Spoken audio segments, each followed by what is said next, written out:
God bless Johnny Gaudreau, because the guy just makes stuff happen. And this year's been like, I think we've all talked about how this year he's just hit another level, and he just took over. He just started passing the puck and skating in ways that only he really can. Like no one on the team has the stick handling ability that Johnny Gaudreau. Quite frankly, I don't know if there's 10 people in the entire league, that have the same stick handling ability that Johnny Gaudreau has, and he just uses it to his advantage, and he just took over the game. He did. Big time player in a big time situation, and they needed him, and he turned the tide there for them, and then the team feeds off of him, which is great. They see him, they see they've got a chance, and the rest of the lineup never quits. And I really want to give credit to Chris Tanev and Eric Gudbranson, because those two blocking some major shots. They were credited with 8 shot blocks, more than half of them at the penalty kill. And I mean, we can, I saw some folks on social media using the phrase Wyben effect. No, let's just say no. A lot of the officials in the NHL weren't in the NHL when Don Henderson got walloped by Dennis Wideman.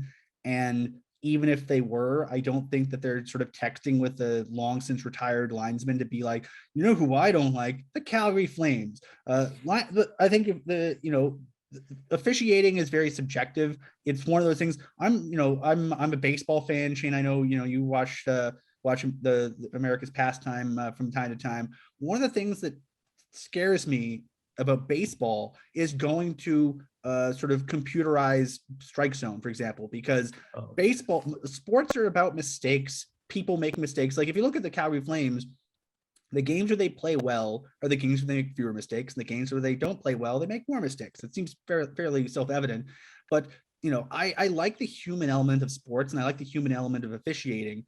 And sometimes they make mistakes, but I'd say more often than not, the officials generally make the right call. I have some issues with the game management aspect of it. I don't like even up calls. And if anyone who's interested in reading about it, there's a ton of really great literature being done in the NBA sphere by a lot of NBA writers. I know ESPN did some, The Athletic did some, just sort of looking at foul calls in the NBA based on what team is playing, what team is winning, game situations, score situations. It's fascinating, but the thing that we've noticed in the NHL in the small amount of the research that's been done is just psychologically speaking, if a team's winning, you're going to call more penalties against them. It happens in hockey. It happens in the NBA. You tend to get more yellow cards against a soccer team that's winning too. It's just one of those weird things where it's sort of a psychological thing. The even up calls aren't really something they intentionally do, and there's a fair amount of literature to back that claim. But I don't think it's intentional. It's definitely not intentional. And after to add to that, if anyone wants a visual for it, after the last the hot mic incident, was 2 years now or last year? I can't even remember. The one in Nashville where it was Peel, I think. I think 2 it was years Tim. ago. Yeah. It's always Tim Peel. Money Puck put a likelihood to get a percentage of your team to get the next penalty call on their thing. So if you go to moneypuck.com while the game is on, you can actually see likelihood of next penalty call based on previous calls and score. And it's surprisingly accurate, which is not good. But the fact that the phenomenon is consistent or pretty consistent across basically every sports where penalties are called is it's fascinating. It's really fast. And even with baseball, like balls and strike calls are subtly influenced by game score and game situation. And it's weird, but it kind of makes sense. And I do kind of like the human element of the sport, because it's something that, both teams have to contend with. Both teams are playing against, so to speak, the same officials. So I think, I don't know, I feel bad for the officials. The NHL, has had, as a broader phenomenon in hockey, I mean, from lower level hockey all the way up to the NHL, they're having a hard time finding officials. Forget good officials, just it's a very thankless job at the minor league levels. Like, to become an NHL official, you have to be a minor league official. Become a minor league official, you have to be a minor league official. And to be a minor league official and to get started out, you eat so much shit from fans, from parents, from teams, and from players, from whoever.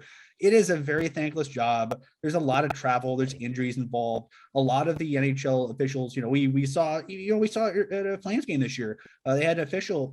I don't believe the gentleman in question has officiated since, or if he has, he's returned very recently. Guy took a Trevor Lewis slapper to the side of the head and was knocked cold. Yep.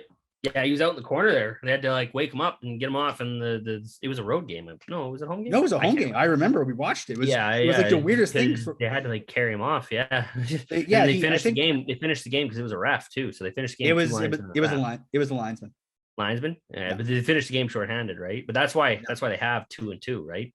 Just in case something happens to someone. They have 2 and 2 because that's what the rules say they need to have because they changed them. But yeah, it's a thankless job. So that's a roundabout way of saying, one, I never really want to complain about the officiating because it's just one of those things where it's such a hard job. I wouldn't want to do it. So the fact that they have so many good people doing it, I don't really want to criticize them too much. Some of the calls are what they are. We saw Matthew Tkachuk get a double minor for high sticking, getting his stick high sticked into someone else's face. But the way the rule is written, that if you're the official turned around, saw the guy down on the ice with blood gushing out of him, and as soon as you see a guy gushing blood, you gotta whistle it down.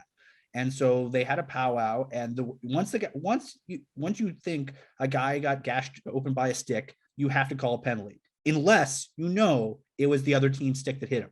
So in this case, the only thing they were allowed to review, it was either 0 minutes because Tkachuk's stick didn't hit him in the face, or 4 minutes because it did. That's the only thing they were allowed to review. And so Matthew Tkachuk got a 4-minute penalty, and then the Flames had a magnificent penalty kill.